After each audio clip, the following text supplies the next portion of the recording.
Just some FYI, the next game, Tennessee and Florida State, will begin at 2:45 p.m. First pitch will be at 2:45 p.m.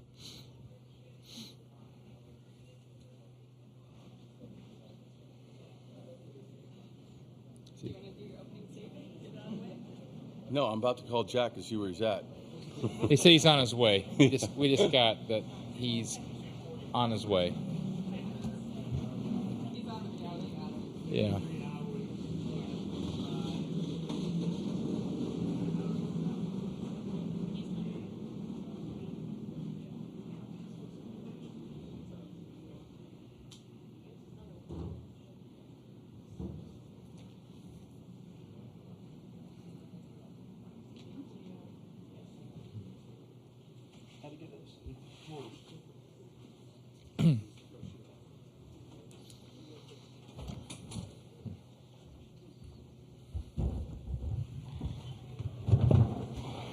Coach, first and foremost, congratulations on the victory. If you give us a opening statement about today's game. Yeah, well, first of all, I want to congratulate Nick and his team for getting to Omaha for the first time. I know how difficult this process is, and for Nick to be able to do this for the first time in school history, they have a tremendous amount of things that they should be proud of. So I'm just happy for them that they've gotten to this point for the first time, and it's like I said, it's not easy. As far as the game today, our team, obviously we got up to a quick start. I think we scored 7 in the first, and Jack got it going with a single in the right center field, and we strung together a bunch of good at-bats there in the first, and I thought this is the best Pierce has thrown all year long. His stuff looked really crisp. Maybe him not throwing in the supers, giving him a little bit of time off probably helped, but he had the best start he's had all year long. And then obviously the two guys behind him, kept their pitch counts down. So if need be, we would, obviously have them on the card tonight as well. So we're looking forward to the opportunity playing Texas A&M again. And, we'll get off our feet for a couple hours and be right back at it. Okay, thanks. We'll open for questions for the student athletes. We'll go over here, and then we'll go there. Jack Meyer, ESPN Gainesville. 2 questions for Jack. First of all, congrats, record-breaking home run today. Obviously, that's a really big deal. Just after the ball left your bat on that home run, just at what moment did it hit you? Like whether it was on the field, in the dugout, or just if it hasn't yet, just what moment did it hit you that you had just become Florida's all-time home run leader? Probably in the dugout. Chuck gave me a hug, congratulated me, and Sully and stuff, and all the teammates followed. So it kind of hit me there. It was really cool. In the moment, though, I was just, trying to help my team add more runs to the win. Absolutely. And then in your last meeting with Kentucky, you mentioned that you were a bit frustrated with some of the so-called mind games that they played in the dugout. So just bearing that in mind, did that add any extra motivation for you today to just bring it harder than ever before, for lack of a better word? I mean, no extra motivation. They beat us at home in the weekend series, so we knew we had to, kind of get some sort of revenge, I guess. And there's no better opportunity than to do it on this stage. So, all the guys are pretty pumped up about it. Go here, then we'll go here. Bennett Solomon, Gators Illustrated. Coach always has gone back to the Georgia series, kind of where this run has started. Any other specific moment, game that you kind of realize that this is clicking and this could be a special run? Probably after we lost that one game in Oklahoma State, we knew, there was no second chances after that. That was probably when everybody kind of bared down and knew what we had to do just to keep our season alive and get us to where we are now. Brady Pierce, anybody want to answer? Yeah, I think after the first game at Georgia that we lost, we just came together and started picking each other up better. One guy followed the other, and someone makes a mistake, the next guy comes in and picks him up. I think that's just what we've been working with, so it's been going good so far. Yeah, when we lost our first game to Oklahoma State, and then that following game, our backs were up against the wall again, and we just knew, like Jack said, we had no second chance. So. Yeah, Kevin Brockway, Gainesville Sun. Pierce being staked to the early lead, 7-1.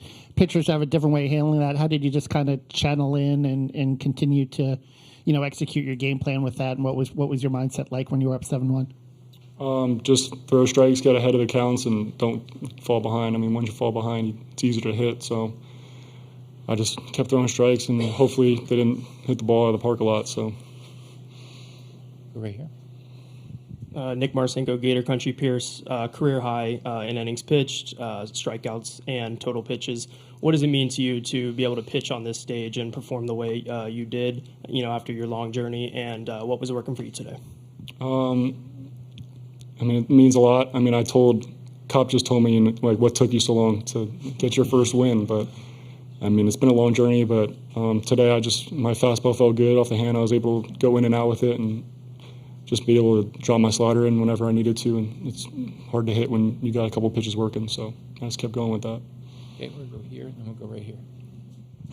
Andrew Stem, Omaha World Herald. Brody, on that grand slam, what were you looking for anything specific? Pitch coming out of the hand? What was your mindset going through that at bat with the bases loaded? Going up in that bat, in a big situation right there, you kind of just got to go in and do something for your team, whether that's put the ball in play, draw a walk, or anything there. So I tried to just get a swing off early, and obviously a great thing happened.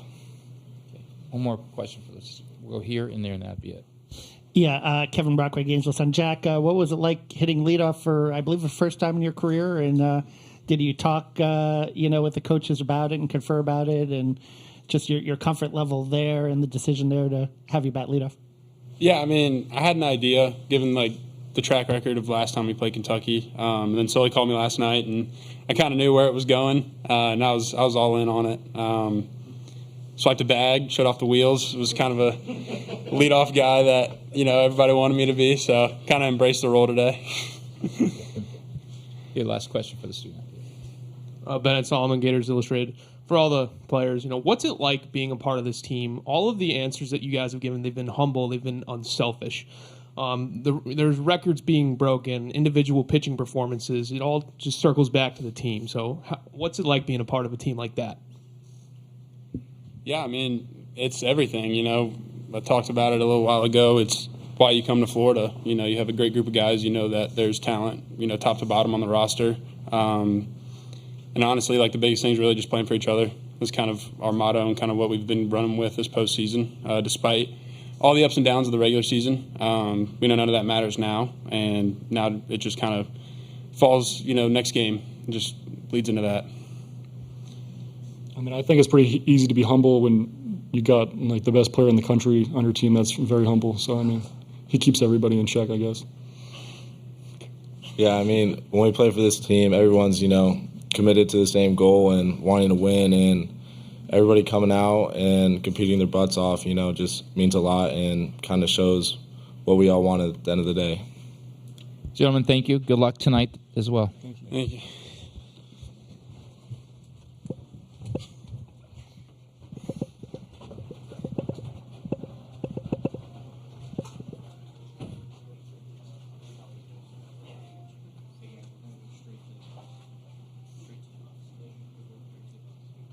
Okay, we'll get started. Coaches, questions, Coach, go here, then we'll go back there.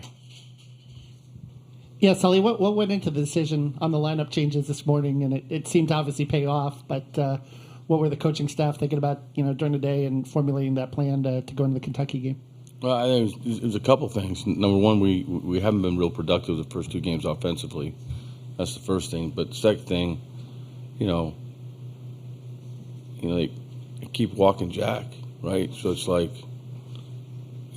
least maybe for one at bat, they won't be able to do it when he starts the game hitting leadoff, and it certainly worked its way out that way by scoring 7. And I think, Ashton had been struggling a little bit in the 3-hole, and this is his first time starting for us over the last few weeks, and obviously this is the biggest stage in college baseball. So just got to move some stuff around. I felt Shelnut was seeing the ball as good as anybody, and sometimes you make lineup changes and make decisions like this and they work out, and sometimes they don't. But I felt like we're at a point where we had to do something different because what we had going just the first 2 games was not very productive, honestly.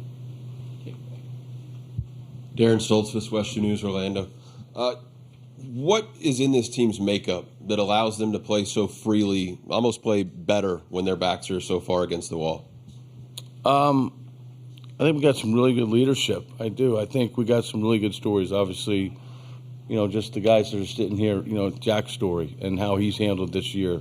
Pierce, the adversity he's gone through for 2 years to get back to where he's now being able to pitch.